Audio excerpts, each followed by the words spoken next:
Chapter 3. I don't know if you've ever noticed this, but first impressions are often entirely wrong. You can look at a painting for the first time, for example, and not like it at all. But after looking at it for a little longer, you may find it very pleasing. The first time you try gorgonzola cheese, you may find it too strong, but when you are older, you may want to eat nothing but gorgonzola cheese. Claus, when Sunny was born, did not like her at all, but by the time she was 6 weeks old, the two of them were thick as thieves. Your initial opinion on just about anything may change over time. I wish I could tell you that the Baudelaire's first impressions of Count Olaf and his house were incorrect, as first impressions so often are. But these impressions, that Count Olaf was a horrible person and his house was a depressing pigsty, were absolutely correct. During the first few days after the orphan's arrival at Count Olaf's, Violet, Claus, and Sunny attempted to make themselves feel at home, but it was really no use. Even though Count Olaf's house was quite large, the three children were placed together in one filthy bedroom that had only one small bed in it. Violet and Claus took turns sleeping in it, so that every other night one of them was in the bed and the other was sleeping on the hard wooden floor, and the bed's mattress was so lumpy it was difficult to say who was more uncomfortable. To make a bed for Sunny, Violet removed the dusty curtains from the curtain rod that hung over the bedroom's one window and bunched them together to form a sort of cushion, just big enough for her sister. However, without curtains over the cracked glass, the sun streamed through the window every morning, so the children woke up early and sore each day. Instead of a closet, there was a large cardboard box that had once held a refrigerator and would now hold the three children's clothes, all piled in a heap. Instead of toys, books, or other things to amuse the youngsters, Count Olaf had provided a small pile of rocks, and only the decoration on the peeling walls was a large and ugly painting of an eye, matching the one on Count Olaf's ankle and all over the house. But the children knew, as I'm sure you know, that the worst surroundings in the world can be tolerated if the people in them are interesting and kind. Count Olaf was neither interesting nor kind. He was demanding, short-tempered, and bad-smelling. The only good thing to be said for Count Olaf is that he wasn't around very often. When the children woke up and chose their clothing out of the refrigerator box, they would walk into the kitchen and find a list of instructions left for them by Count Olaf, who would often not appear until night-time. Most of the day he spent out of the house, or up in the high tower where the children were forbidden to go. The instructions he left for them were usually difficult chores, such as repainting the back porch or repairing the windows, and instead of a signature, Count Olaf would draw an eye at the bottom of the note. One morning, his note read, "My theater troupe will be coming for dinner before tonight's performance. Have dinner ready for all 10 of them by the time they arrive at 7 o'clock.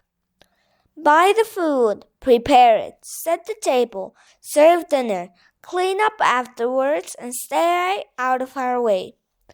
Below there was the usual "I," and underneath the note was a small sum of money for the groceries. Violet and Klaus read the note as they ate their breakfast, which was a gray and lumpy oatmeal Count Olaf left for them each morning in the large pot on the stove. Then they looked at each other in dismay.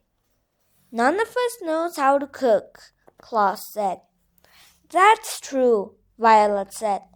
"I knew how to repair those windows and how to clean the chimney, because those sort of things interest me, but I don't know how to cook anything except toast."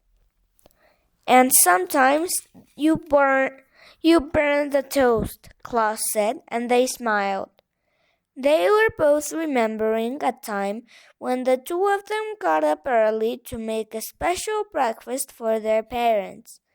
Violet had burned the toast, and the parents, smelling smoke, had run downstairs to see what the matter was. When they saw Violet and Klaus looking forlornly at pieces of pitch-black toast, they laughed and laughed, and then made pancakes for the whole family. "I wish they were here," Violet said. She did not have to explain she was talking about their parents. "They would never let us stay in this dreadful place." "If they were here," Klaus said, his voice rising as he got more and more upset, "we would not be with Count Olaf in the first place." "I hate it here, Violet. I hate this house. I hate our room. I hate having to do all these chores. And I hate Count Olaf." "I hate it too," Violet said, and Klaus looked at his older sister with relief. Sometimes just saying that you hate something and having someone agree with you can make you feel better about a terrible situation. "I hate everything about our lives right now, Klaus," she said, "but we have to keep our chin up." This was an expression the children's father had used, and it meant try to stay cheerful. "You're right," Klaus said, "but it is very difficult to keep one's chin up when Count Olaf keeps shoving it down." "Jerk!" Sunny shrieked, banging on the table with her oatmeal spoon. Violet and Klaus were jerked out of their conversation and looked once again at Count Olaf's note. "Perhaps we could find a cookbook and read about how to cook," Klaus said. "It shouldn't be that difficult to make a simple meal." Violet and Klaus spent several minutes opening and shutting Count Olaf's kitchen cupboards, but there weren't any cookbooks to be found. "I can't say I'm surprised," Violet said. "We haven't found any books in this house at all." "I know," Klaus said miserably. "I miss reading very much. We must go out and look for a library sometime soon." "But not today," Violet said. "Today we have to cook for 10 people. At that moment there was a knock on the front door. Violet and Klaus looked at one another nervously. Who in the world would want to visit Count Olaf? Violet wondered out loud. "Maybe somebody wants to visit us," Klaus said without much hope. In the time since the Baudelaire parents' death, most of the Baudelaire orphans' friends had fallen by the wayside, an expression which here means they stopped calling, writing, and stopping to see any of the Baudelaires, making them very lonely. You and I, of course, would never do this to any of our grieving acquaintances, But it is a sad truth in life that when someone has lost a loved one, friends sometimes avoid the person just when the presence of friends is most needed. Violet, Claus, and Sunny walked slowly to the front door and peered through the peephole, which was in the shape of an eye. They were delighted to see Justice Strauss peering back at them and opened the door. Justice Strauss, Violet cried. How lovely to see you. She was about to add, do come in, but then she realized that Justice Strauss would probably not want to venture into the dim and dirty room. Please forgive me for not stopping by sooner, Justice Strauss said as the Baudelaire stood awkwardly in the doorway.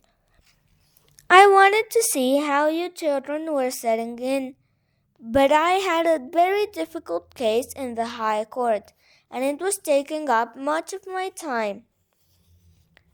What sort of case was it? Claus asked. Having been deprived of reading, he was hungry for new information. I can't really discuss it, Justice Ross said, because it's official business, but I can tell you it concerns a poisonous plant and illegal use of someone's credit card. Yiga! Sunny shrieked, which appeared to mean, how interesting. Although, of course, there is no way that Sunny could understand what was being said. Justice Strauss looked down at Sunny and laughed. Yika indeed, she said, and reached down to pat the child on the head. Sunny took Justice Strauss' hand and bit it gently. That means she likes you, Violet explained. She fights very, very hard if she doesn't like you, or if you want to give her a bath. I see, Justice Strauss said. Now then, how are you children getting on? Is there anything you desire? The children looked one another, thinking of all the things they desired. Another bed, for example, a proper crib for Sunny, curtains for the window in their room, a closet instead of a cardboard box. But what they desired most of all was, of course, not to be associated with Count Olaf in any way whatsoever. What they desired most was to be with their parents again in their true home, but that of course was impossible. Violet, Claus, and Sunny all looked down at the floor unhappily as they considered the question. Finally, Claus spoke. Could we perhaps borrow a cookbook? He said. Count Olaf has instructed us to make dinner for his theater troupe tonight, and we can't find a cookbook in the house. Goodness, Justice Strauss said. Cooking dinner for an entire theater troupe seems like a lot to ask of children. Count Olaf gives us a lot of responsibility, Violet said. What she wanted to say was Count Olaf is an evil man, but she was well-mannered. Well, why don't you come next door to my house, Justice Strauss said, and find a cookbook that pleases you. The youngsters agreed and followed Justice Strauss out of the door and over to her well-kept house. She led them through an elegant hallway smelling of flowers into an enormous room, and when they saw what was inside, they nearly fainted from delight, Claus especially. The room was a library, not a public library, but a private library. That is, a large collection of books belonging to Justice Strauss. There were shelves and shelves of them, on every wall from the floor to the ceiling, and separate shelves and shelves of them in the middle of the room.